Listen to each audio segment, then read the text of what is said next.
Welcome. Sloka 18. Let us reflect on the 18th Sloka of Bhaja Govindam. Let us first listen to the Sloka.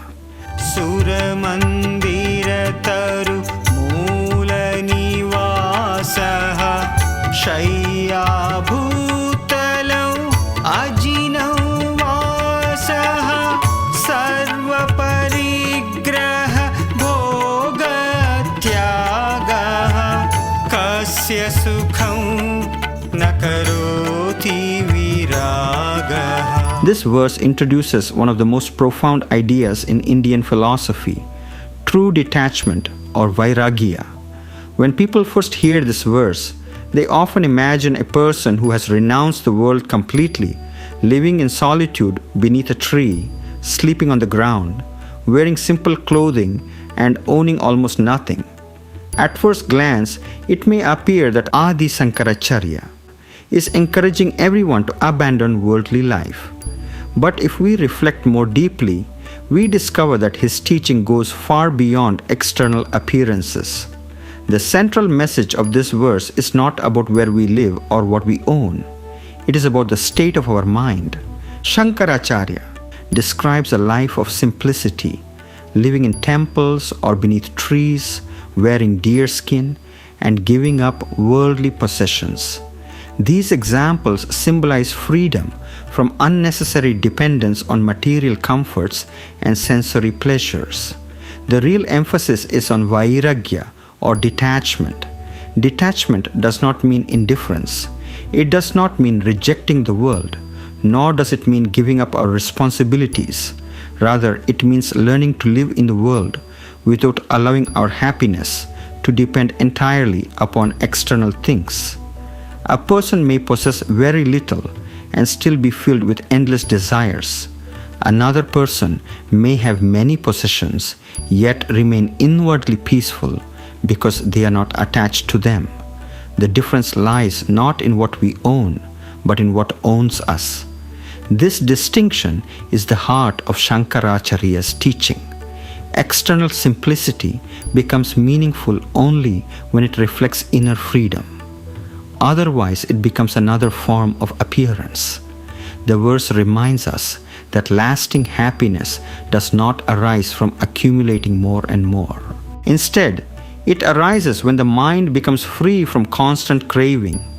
This teaching remains remarkably relevant in today's world.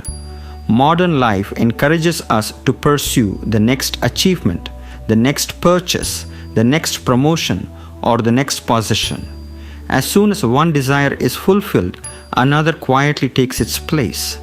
Without realizing it, we begin to believe that happiness always lies just beyond the next accomplishment. Yet lasting contentment often remains elusive. Shankaracharya gently asks us to examine this pattern. If our peace depends entirely upon circumstances, then our peace will change whenever circumstances change.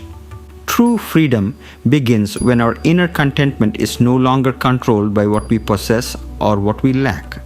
Let us consider a simple example from everyday life.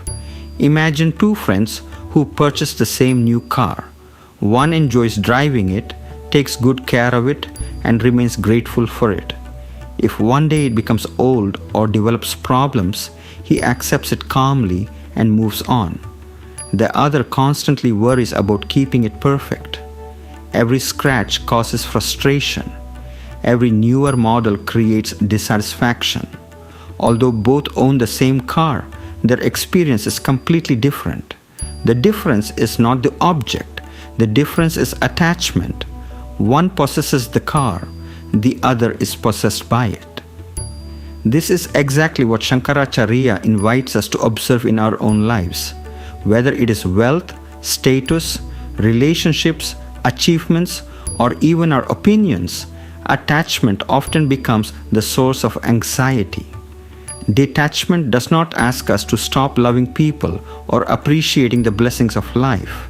Instead, it teaches us to enjoy them with gratitude while remembering that everything in this world is temporary. When we learn to appreciate without clinging, we experience a deeper and more lasting peace. As we conclude this reflection, let us remember that simplicity is not measured by the number of things we give up. It is measured by the freedom we experience within.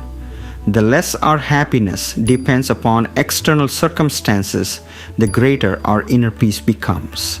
This is the quiet joy that Adi Shankaracharya calls us to discover.